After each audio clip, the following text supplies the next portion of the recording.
श्री माँ ने एक स्थान पर कहा कि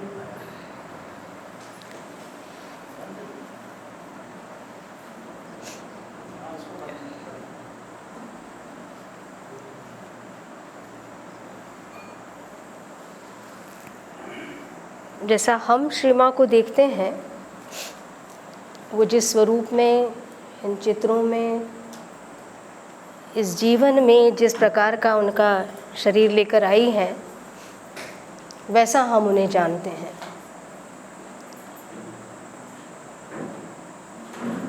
किंतु स्वयं श्री माँ से हम ये जानते हैं कि वे सदैव थीं और सदैव हैं और सदैव होंगी। श्री माँ कहती हैं कि सृष्टि में जब जब भी चेतना के प्रकटीकरण की एक लेश मात्र भी संभावना रही, वो वहाँ पर उपस्थित थी। जब जब भी इस भगवत कार्य के संपन्न होने की घड़ी आई है, श्री माँ वहाँ उपस्थित थी। श्री माँ ने ये आश्वासन भी दिया। अब बहुत से लोग हैं जिनके पास में श्री माँ के चित्र हैं, जिसमें श्री माँ के अपने हस्ताक्षर हैं, श्री माँ के हाथों से लिए हुए ब्लेसिंग्स हैं, श्री माँ से स्वयं साक्षात मिलने का, उनका आशीर्वाद लेने का अनुभव है कई लोगों के पास। किंतु माँ ने कहा कि मेरे प्रत्येक चित्र में, हर एक फोटोग्राफ में मैं स्वयं हूँ। और चित्र तो फिर भी एक स्टिल है, उसको हम लोग श्री माँ के इन वचनों के साथ में उस दृष्टि से कि ये स्वयं श्री माँ है, उसको वैसा लें। उसके साथ ही मैं देख रही थी कि थोड़ा सा सुधीर भैया के मन में ये एक पीड़ा उस समय रही जब माँ का ऑर्गन म्यूज़िक बज रहा था। स्वयं श्री माँ के द्वारा बजाया हुआ ये संगीत साधारण संगीत नहीं है। ये अपने आप में चेतना के किस स्तर से, कहाँ से, क्या शक्ति लेकर, क्या स्पंदन लेकर आ रहा है, उसकी हम कल्पना नहीं कर सकते। सामान्य तौर पर भी यदि हम किसी अच्छे संगीतकार या कोई गायक है, कोई भी ऐसी प्रस्तुति कोई व्यक्ति दे रहा है, तो उस समय भी हमारा पूरा सम्मान उस व्यक्ति के प्रति प्रकट होता है यदि हम पूरी एकाग्रता से उसे अटेंड करें। मेरी एक म्यूज़िक टीचर रही, मेरी बहुत सम्माननीय और बहुत प्यार उनका अभी भी उसी प्रकार से। तो हमारे यहाँ पर मालवा ऑक्सीजन एक बहुत बड़ा कंसर्न है और साल में एक बार वो किसी एक शास्त्रीय संगीत के गायक को, किसी को बुलाकर और बहुत सुंदर कार्यक्रम करवाते हैं। रतलाम में ऐसे कार्यक्रम सामान्यतया होते नहीं। धार मैं सोचती हूँ फिर भी कहीं अधिक सांस्कृतिक दृष्टि से संपन्न स्थान है। धार है, उज्जैन है, इंदौर है। रतलाम में वो सांस्कृतिक चेतना उस तरह से कभी भी डेवलप नहीं हो पाई। महाराष्ट्र समाज में कहीं कुछ थोड़ा बहुत हुआ करता था, अब वहाँ पर भी वो स्तर नहीं है। तो दीदी कहती थी कि रितम मुझे बहुत पीड़ा होती है जब वहाँ पर एक इतने सुंदर एक कलाकार को हम वहाँ पर मंच पर बैठा रहे हैं, वो गा रहा है प्रस्तुति, और वो भी साधारण चीज़ें नहीं, वो अपने हृदय से भगवान की स्तुतियाँ, कोई सुंदर भजन, और उस समय बीच में वो लोग नाश्ता लेकर आ जाते हैं और लोग नाश्ता करने लगते हैं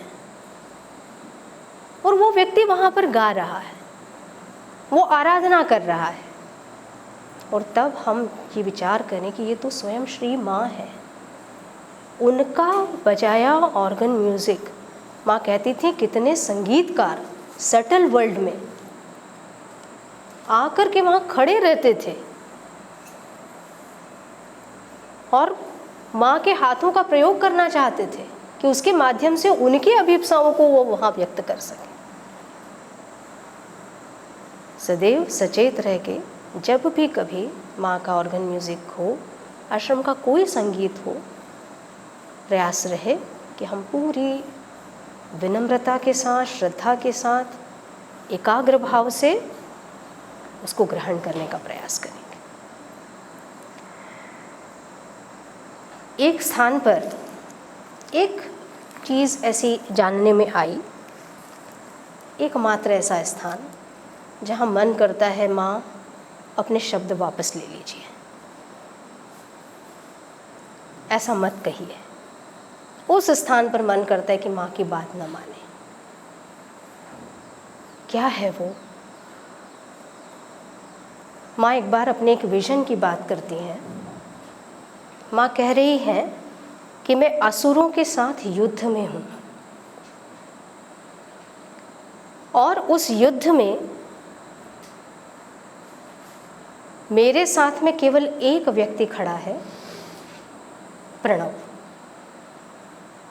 और तुम सब मेरे सामने मेरे विरुद्ध खड़े।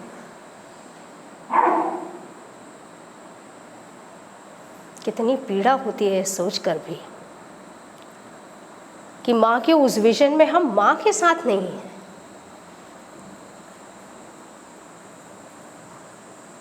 ऐसी टीस पहुंचती है सचमुच में, हतप्रभ हो जाते हैं हम सब। और तब सचमुच में मन करता है माँ से कहने का कि नहीं माँ, आप हमें इस योगी बनाइए कि हम आपके साथ खड़े हो सकें। सावित्री में और वो सोल्जर्स कैसे चाहिए, बहुत सुंदर श्री अरविंद यहाँ पर लिखते हैं। सुबह भी जब हम लोग बात कर रहे थे कि वो मैग्नेट है और उन्होंने हम सबको खींचा। यहाँ पर पंक्ति आती है, rear is the call of heaven and rarer the heart that heeds. कि पहले ही तो वहाँ से पुकार, बड़ी मुश्किल से कोई पुकार आती है और उसके ऊपर से उसको सुन ले, ऐसा हृदय तो और विरला ही होगा। हमें वो हृदय चाहिए। श्री अरविंद यहाँ पर लिख रहे हैं और ये बुक ऑफ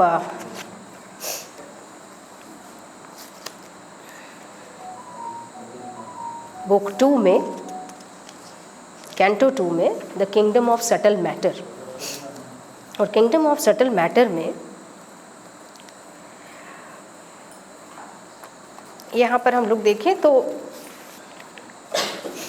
क्योंकि हम लोगों को इतना ज़्यादा अपने एक्सटर्नल लाइफ में अपने आप को एंगेज रहने का एक अभ्यास हो जाता है और चीज़ों को थोड़ा सा एक सांकेतिक ढंग से देखना, किसी एक सिंबल के रूप में देखना, फिर वो हमें इस चीज़ को, इस सत्य को हमारे भीतर उद्घाटित करता है, स्थापित करता है कि ये जगत जो हमें दिखाई दे रहा है ये वास्तव में प्रतिबिंब है, प्रतिरूप है किसी ऐसे स्थान का, किन्हीं ऐसे स्वरूपों का जो वास्तव में इसके आदर्श स्वरूप है।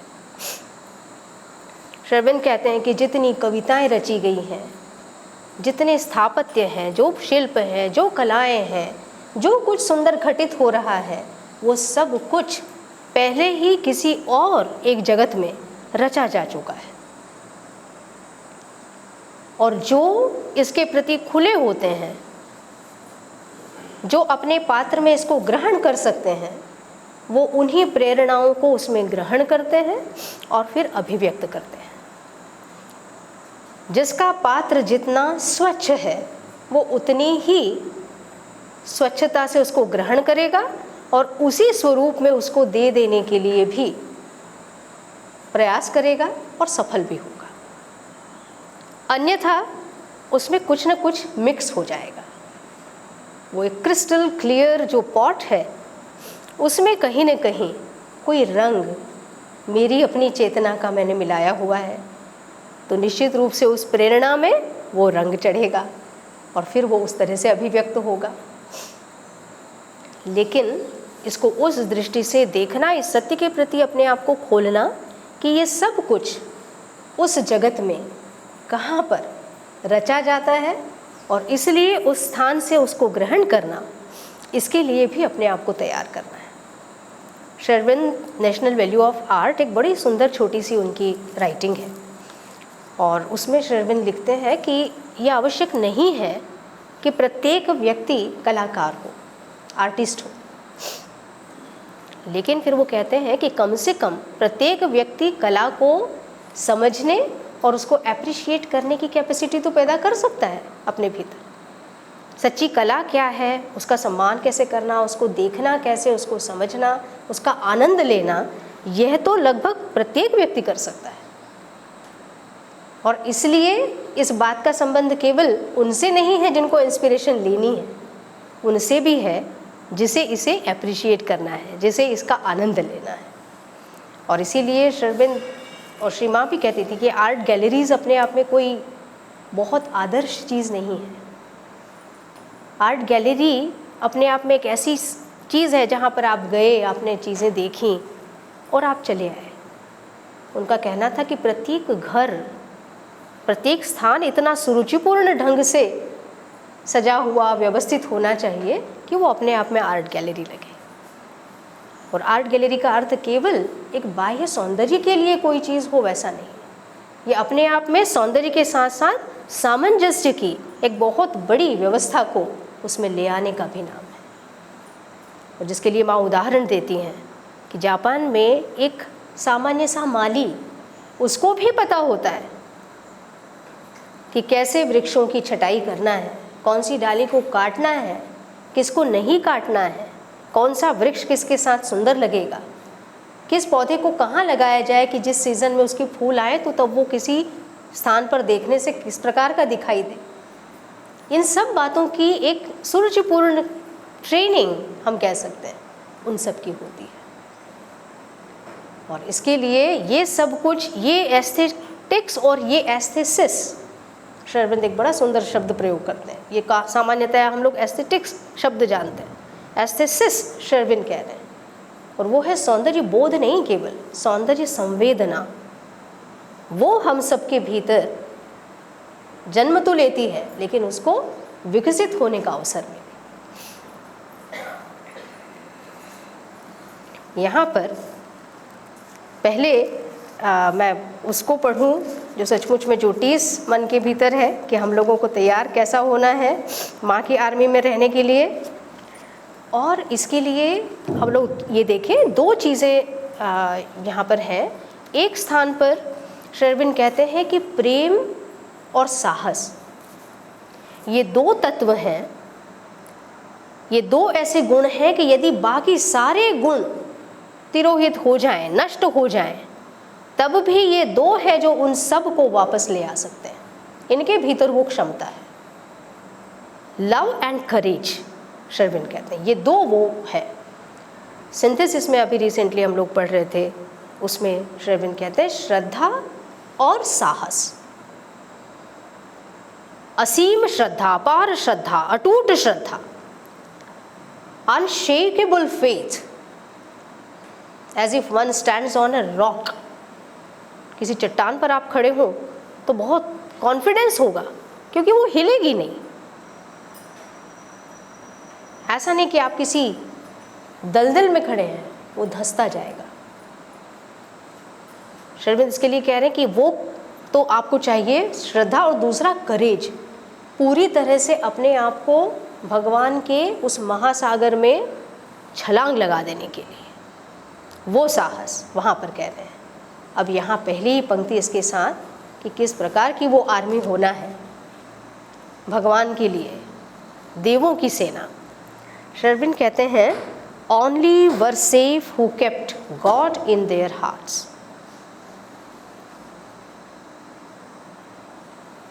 वही श्रद्धा, only were safe who kept God in their hearts.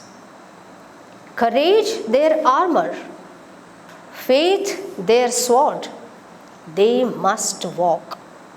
The hand ready to smite, the eye to scout, casting a javelin regard in front, heroes and soldiers of the army of light। और ये सामान्य सेना नहीं है, प्रकाश की सेना है। वेदों में हम सब जानते हैं कि दस्यु जो है, असुर जो है, वो प्रकाश रूपी गौओं को चुरा कर ले जाते हैं। गौएं प्रतीक हैं प्रकाश का, और उस प्रकाश को वो चुरा कर ले जाते हैं। और तब उनकी सहायता, वो कहाँ है गौएं पता नहीं है, वो प्रकाश कहाँ ले जाकर छुपा दिया गया है, सब कुछ अंधकारमय। देवताओं को जानना है कि वो है कहाँ। उनकी सहायता करती है देवशुनी सरमा, और वो उनको लेकर जाती है। श्री अरविंद कहते हैं ये प्रतीक है इंट्यूशन का। सरमा इंट्यूशन है, अंतः ज्ञान, और उसको लेकर और फिर वो रास्ता दिखाती है कि कहाँ पर वो गौवें हैं। तो ये सेना जो है, द आर्मी ऑफ लाइट, ये है heroes and soldiers of the army of light. तो ये वो है जो निरंतर हमारी अभिप्सा में बनी रहे कि हमें भी सचमुच में उसी श्रद्धा के साथ, उसी साहस के साथ और उसी तैयारी के साथ श्री माँ की उस सेना का अंग होना है। क्योंकि वास्तव में ये समय एक महायुद्ध का समय है, ये ट्रांजिशन का टाइम है, जिस समय विकृतियों को जाना है और सुकृतियों को आना है। ये वो समय है जो कुछ भी भगवान के योग्य नहीं है उसका स्थान उस सबको लेना है। लेकिन ये केवल रिप्लेसमेंट वाली बात भी नहीं है, ये उससे भी बड़ा अभियान है। क्योंकि यहाँ पर किसी चीज़ को हटाकर किसी चीज़ को रख देना उतना ही काम होता तो ये काम कब का हो चुका होता। लेकिन ये और बड़ा अभियान है, वो सब कुछ जो विकृत है उसको सुकृति में ट्रांसफॉर्म करने का, रूपांतरित करने का। वो जो कुछ भी प्रभु के योग्य नहीं है उसको उनके योग्य बनाने का। और इसके लिए सबसे पहला कार्य यही है कि हम स्वयं को, प्रत्येक व्यक्ति अपने आप को उसके लिए तैयार करें एक सोल्जर के रूप में। और इसलिए श्री माँ प्रार्थना वो नहीं देती कि हम आपके विनम्र बालक बने, हम आपके चरणों में हमें भक्ति दीजिए, हमें ज्ञान, केवल उतना ही नहीं। श्री माँ तो प्रार्थना ही युद्ध की देती है। उसमें सबसे पहली अभीप्सा ही वो कहती हैं तुम सब ये प्रार्थना करो कि तुम वीर योद्धा बनो। Make of us hero warriors. And it is not just make of us hero warriors, that is continuing as we aspire to become. ये हमारी अभीप्सा है, हम ये बनना चाहते हैं। और वो भी उसके विरुद्ध जो अभी तक जड़ता के रूप में यहाँ पर उपस्थित है, जो बदलना नहीं चाहता, जो कि त्यों बना रहना चाहता है। माँ कहती है ना, उसको तो डैशबोर्ड की तरह, उसको एक स्प्रिंग बोर्ड की तरह यूज करो, पास्ट को। और वो पास्ट जो वैसा के वैसा बना रहना चाहता है, लेकिन उसको उस तरह से उपयोग करो कि वहाँ से तुम छलांग लगा के take a leap into the future. और उसके लिए वो वैसे वेपन्स हमारे लिए तैयार हो जाए ताकि वो युद्ध जो इस अतीत के विरुद्ध खड़ा होने वाला है उसको हम लड़ सकें। और केवल लड़ नहीं सकें, उस सारे युद्ध से बहुत सुंदर परिणाम, ऐसी सुंदर नई रचनाएं, ऐसी सुकृतियाँ जो प्रकट होंगी उनको भी ग्रहण करने के लिए तैयार हो जाए। मात्र युद्ध में हत हो जाने के लिए नहीं। माँ कह रही है वॉरियर बनो, युद्ध करो, और उसके बाद में उस युद्ध के परिणाम स्वरूप जो कुछ नया जगत प्रकट होगा उसमें जीने के लिए भी तैयार हो जाओ, उन सब चीज़ों को ग्रहण करके। उस जगत की बात हो रही थी जो सचमुच में हमसे परे, किंतु इसी जगत का एक आदर्श स्वरूप, और वो है There are brighter earths and wider heavens than ours। क्योंकि ये हमारे लिए उन आदर्शों को ले आ सकता है जिसकी हम कल्पना करते हैं, लेकिन कल्पनाओं से परे हमें प्रेरणाओं में उठने की आवश्यकता है। कल्पना से व्यक्ति फिर भी अपनी चेतना के अनुसार ही गढ़ेगा, वो उतना ही सोचेगा जितना वो इमेजिन कर सकता है। लेकिन हम सब जानते हैं कि प्रेरणा उससे उच्चतर अवस्था है। इंस्पिरेशन इज हायर थिंग, वहाँ से वो आए और उसके बाद में डेफिनेटली उससे आगे की स्टेप इंट्यूशन में जाएगी। There are realms where being broods in its own depths. It feels in its immense dynamic core, its nameless, unformed, unborn potencies cry for expression in the unshaped vast. Worlds are there nearer to those absolute realms where the response to truth is swift and sure. ये बहुत सुंदर एक संकेत है हमारे लिए। अभी अभी अतिमानसिक प्रकाश के अवतरण का दिवस हमने मनाया 29 फरवरी, और श्री माँ कहती हैं कि आरंभ वहाँ से हो, क्योंकि वो सत्य चेतना है, ट्रुथ कॉन्शियसनेस। अतिमानस स्वयं में सत्य चेतना है, तो आरंभ माँ कहती हैं वहाँ से करो। तुम एक छोटा से छोटा झूठ भी मत बोलो, अन्यथा जीवन में हम देखते हैं लोगों को बहुत सरलता से, रादर हम लोग कह सकते हैं वो झूठ ना बोले तो जी नहीं सकते। स्थिति उल्टी है। माँ कह रही हैं इतनी छोटी सी एक चीज़ हमारे समोगे, इतना छोटा सा अभ्यास, प्रयास करो कि तुम झूठ ना बोलो। Very practical. इसमें तो कोई ऐसी चीज़ नहीं है जो बहुत फिलोसोफाइज की हुई हो, बहुत बड़ा दर्शन नहीं है इसमें। किंतु माँ कहती हैं कि सत्य चेतना के अवतरण के लिए पहली कंडीशन ये है कि पहले तो अपने जीवन से इस असत्य को निकाल कर बाहर करो। और यहाँ पर श्री अरविंद जो कह रहे हैं, worlds are there nearer to those absolute realms where the response to truth is swift and sure.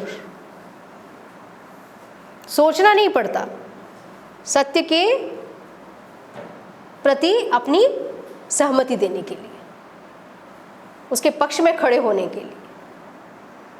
And spirit is not hampered by its frame. This is what is happening now. नहीं झांक रही है आंखों से, हमारी चेतना, हमारी आत्मा हमारी आंखों से झांके।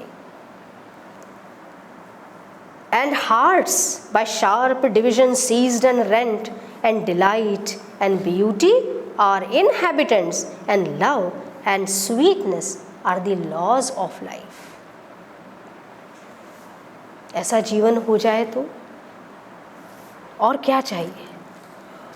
देखें हम कि ऐसा जीवन हो जिसमें spirit is not hampered by its frame, and hearts by sharp division seized and rent, and delight and beauty are inhabitants, and love and sweetness are the laws of life.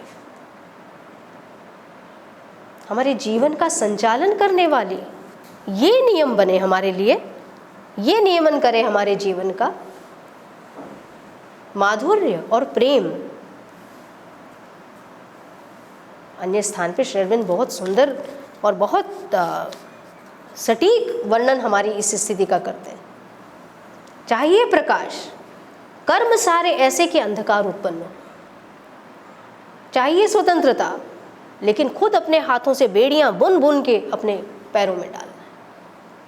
प्रेम चाहिए, किंतु निरंतर जो कुछ भी घटित हो रहा है जीवन में वो विष को उत्पन्न कर रहा है। वो आदर्श नहीं है। वो जीवन चाहिए जिसमें सौंदर्य हो, जिसमें प्रेम हो, जिसमें करुणा हो, जिसमें उदारता हो, जिसमें निरंतर प्रगति की अभीप्सा हो, जिसमें विनम्रता हो, जिसमें सौहार्द हो, प्रयत्नशीलता हो। सारे ही 12 गुण जो माँ देती हैं हमें, ये डेवलप करना है। A finer substance in a subtler mold embodies the divinity earth but dreams. Its strength can overtake joy's running feet, overleaping the fixed hurdles set by time. Immune from our inertia of response, it hears the word to which our hearts are deaf, adopts the seeing of immortal eyes, and traveler on the roads of line and hue pursues the spirit of beauty to its home. ऐसी चेतना कि वो सौंदर्य के पीछे पीछे उसके घर तक चली जाए। और सौंदर्य का घर क्या है?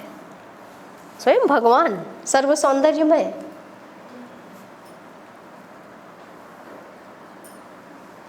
Thus we draw near to the all wonderful। और ये वो स्थितियां हैं, यदि जीवन ऐसा हो तो भगवान के निकट और निकट और निकट जाने में क्या देरी हो सकती है। Thus we draw near to the all wonderful, following his rapture in things as sign and guide।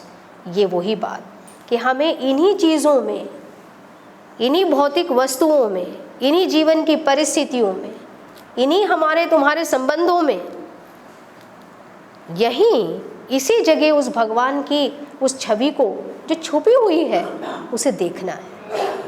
क्या कह रहे हैं Shri Aurobindo? Following his rapture in things,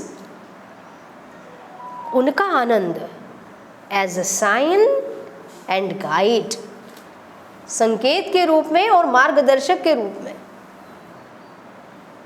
जिसको ब्रह्म सत्य जगन मिथ्या करके और एक पर्दा आंख पर डाल दिया गया। शर्विन कहते हैं वो गलत नहीं कह रहे हैं, किंतु ये सत्य यहीं पर रुकता नहीं। ब्रह्म सत्य है और जगन मिथ्या है यदि वो ब्रह्म से विहीन है। और शर्विन बहुत स्पष्ट कह रहे हैं कि इन सब छोटी छोटी चीज़ों में the sign and the guide वो लेकर जाएगा हमें, उसके माध्यम से हम देख सकेंगे कि यहाँ सब जगह और बहुत सामान्य रूप से एक सामान्य व्यक्ति के मुंह से भी कण कण में भगवान है। ये बात हम लोग सुनते चले आए और मानते हैं। Beauty is his footprint showing us where he has passed. सौंदर्य जहाँ जहाँ प्रकट हो रहा है।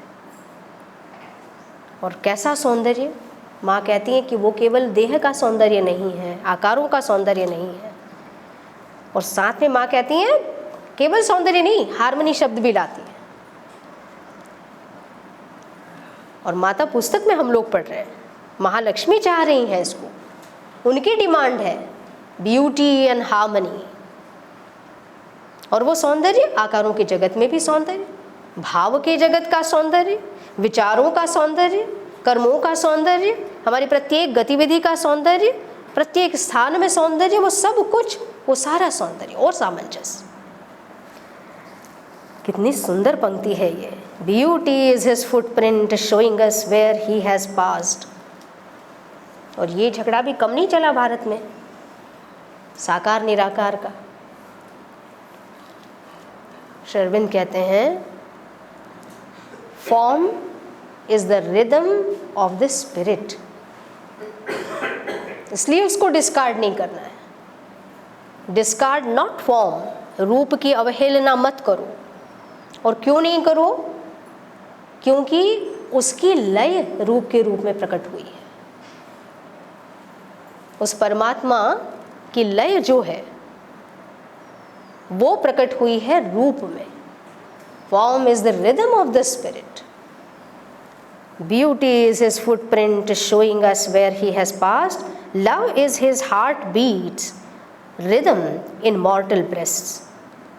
Happiness the smile on his adorable face.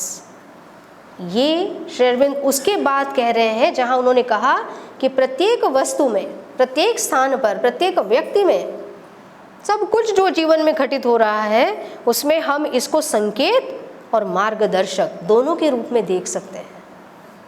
अब कैसे? वो कह रहे हैं कि सौंदर्य तो है, उनके चरणों की ही छाप होके गुजरे हैं। भगवान ने कहाँ कहाँ चरण धरे हैं ये दिखाने के लिए सौंदर्य प्रकट हो रहा है। उसके साथ ही love is his heart beats rhythm in mortal breast. हम सब के हृदय में प्रेम वो क्या है? His heart beats rhythm, in mortal bliss. ये जो प्रेम है वो उसकी हार्ट बीट, वो उसके रिदम है जो हम सब के भीतर प्रेम के रूप में प्रकट हो रही है। और साथ ही happiness, the smile on his adorable face.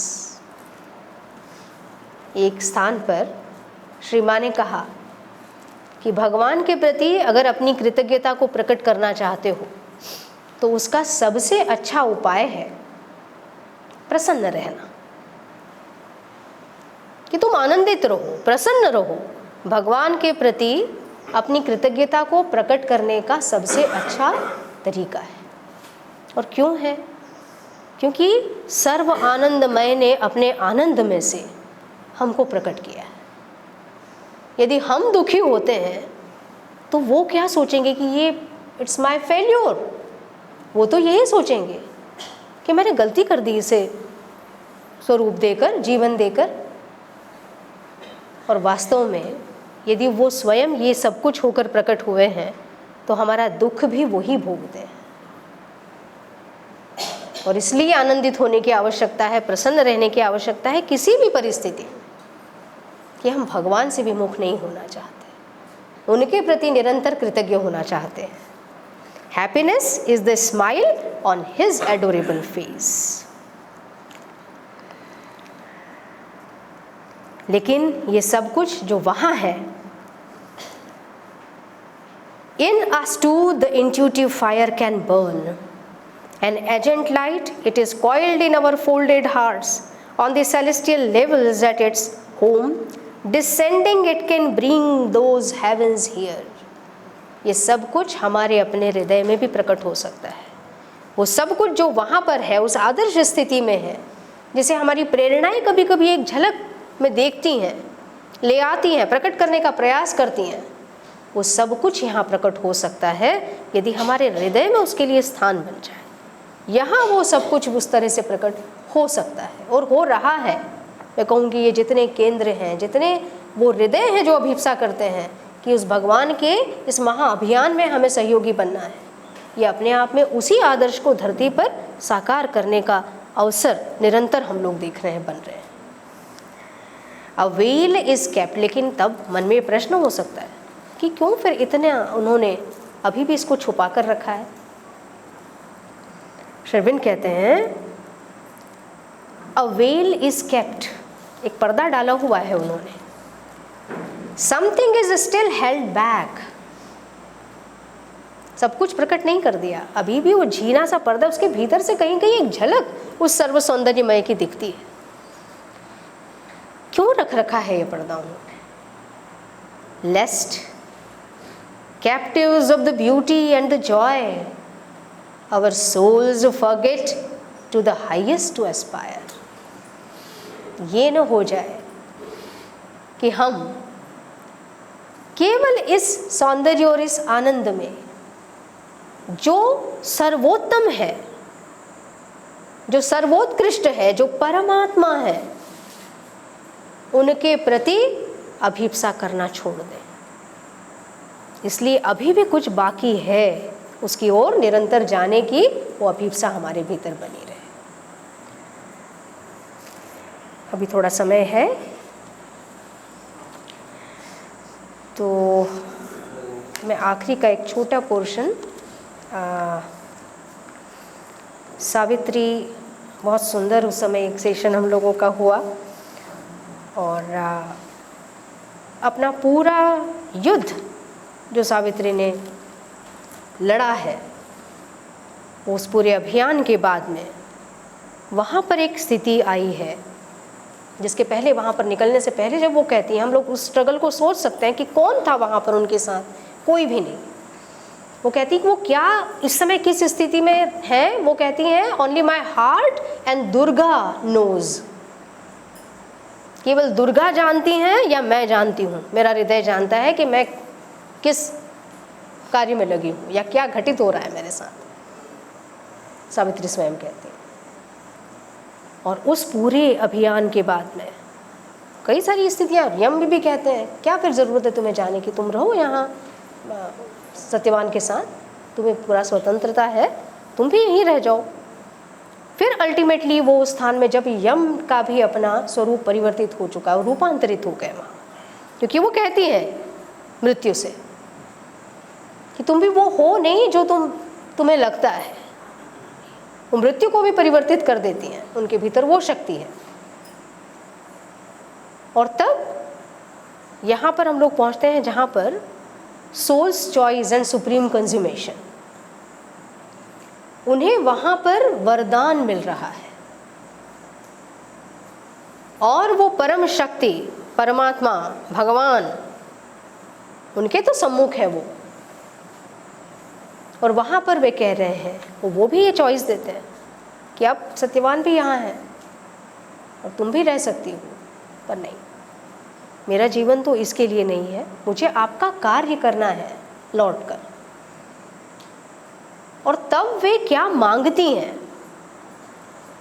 सचमुच में मांगना ये होता है, और केवल खुद के लिए नहीं। हम लोग देखें सावित्री कितना सुंदर पूरी सृष्टि के लिए, पूरी धरती के लिए, हर एक के लिए वो क्या मांग कर लेकर आ रही है। Around her some tremendous spirit lived, mysterious flame around, a melting pearl, and in the phantom of abolished space there was a voice unheard by ears that cried, choose, spirit, thy supreme choice not given again, for now from my highest being looks at thee the nameless formless peace, where all things rest in a happy vast sublime cessation, no, an immense extinction in eternity, a point that disappears in the infinite felicity of the extinguished flame, last sinking of a wave in a boundless sea, end of the trouble of thy wandering thoughts, close of the journeying of the pilgrim soul, accept, O music, weariness of thy notes, O stream, wide breaking of thy channel banks।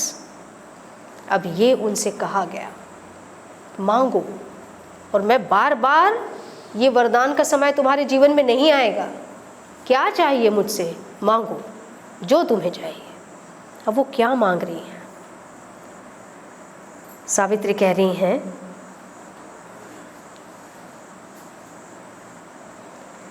Thy peace, O Lord, a boon within to keep, amid the roar and ruin of wild time, for the magnificent soul of man on earth।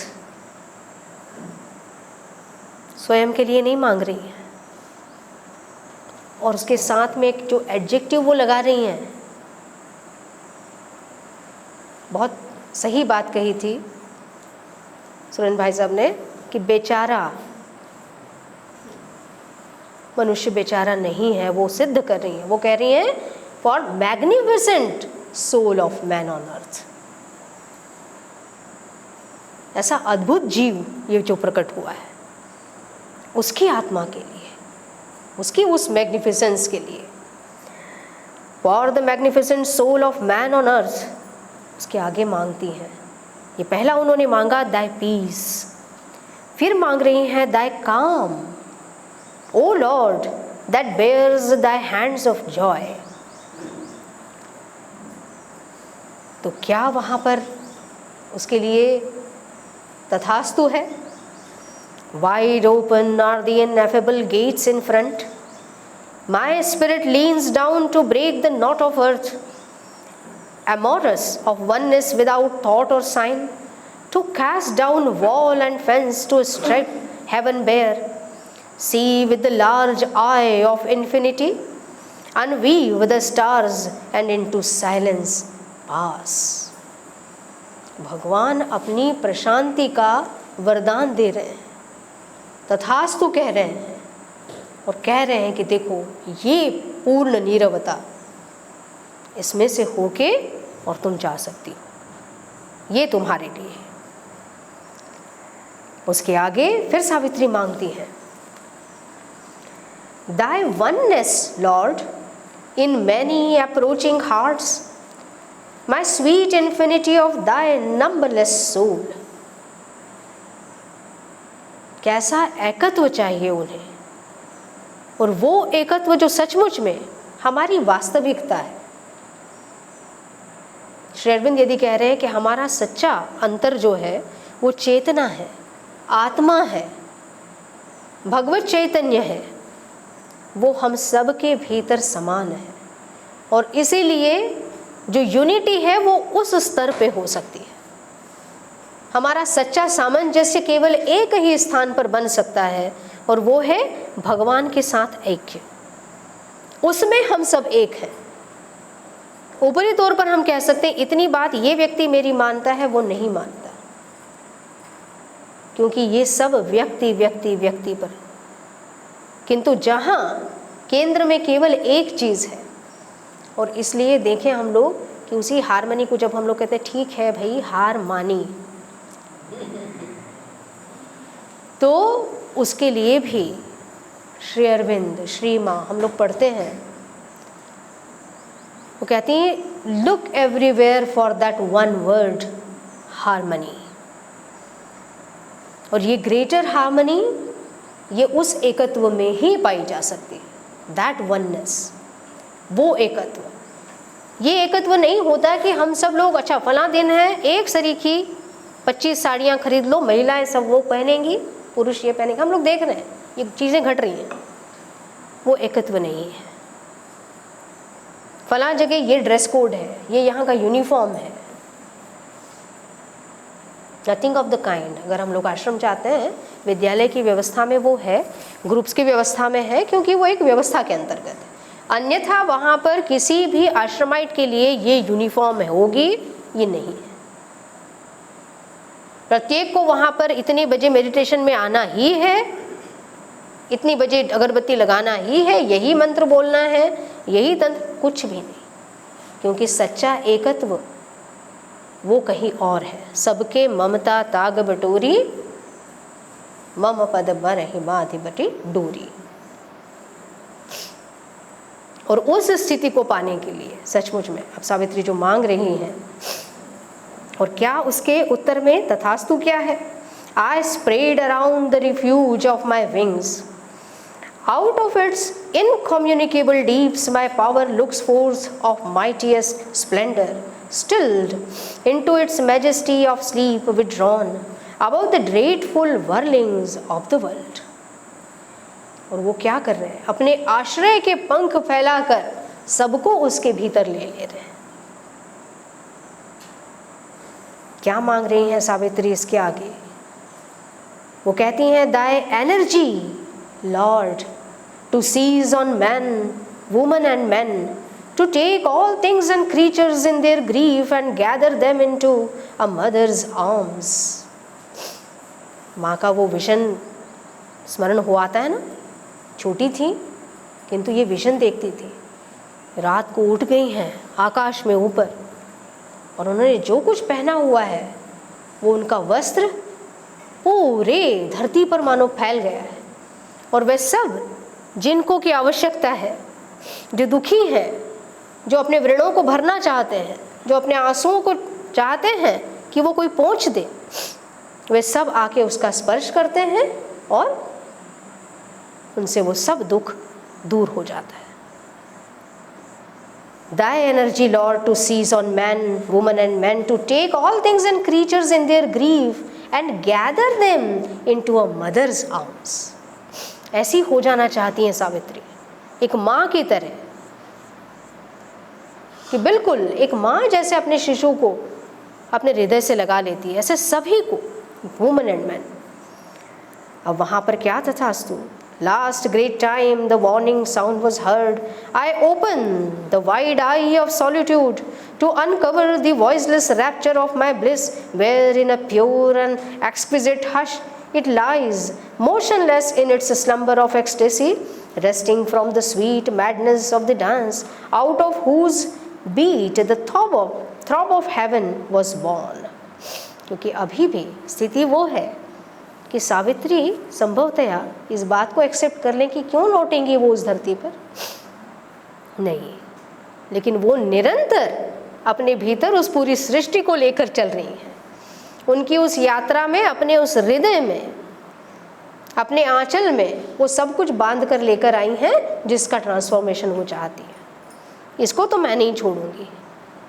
ये धरती मेरे साथ है, उसके दुख मेरे साथ है, वह पूरी सृष्टि, वे सभी प्राणी, वो पूरा वनस्पति जगत, वो सब कुछ अंतर बाहर, धरती की आत्मा, वो सब कुछ मेरे साथ है। उसको मैं छोड़ नहीं सकती। क्या मांग रही हैं वो? Thy embrace which rends the living knot of pain, thy joy, O Lord, in which all creatures breathe, thy magic flowing waters of deep love, thy sweetness give to me for earth and men. मेरे अपने लिए नहीं चाहिए, वो तो उठ गई हैं उस स्थिति में। हम लोग बहुत स्पष्ट रूप से यहाँ समझ सकते हैं श्री अरविंद और श्री माँ को इस इतने श्रम की आवश्यकता क्यों थी। हम सब के लिए, उनके लिए उस मोक्ष को पा लेना। सावित्री जब इस जर्नी में आगे बढ़ती हैं, वो निर्वाण वो बहुत पहले प्राप्त कर चुकी हैं उस मार्ग में, जो कि बहुत से योग के पंथों का अपना एक महत् लक्ष्य होता है, अंतिम लक्ष्य होता है, मोक्ष प्राप्ति, निर्वाण हो जाए।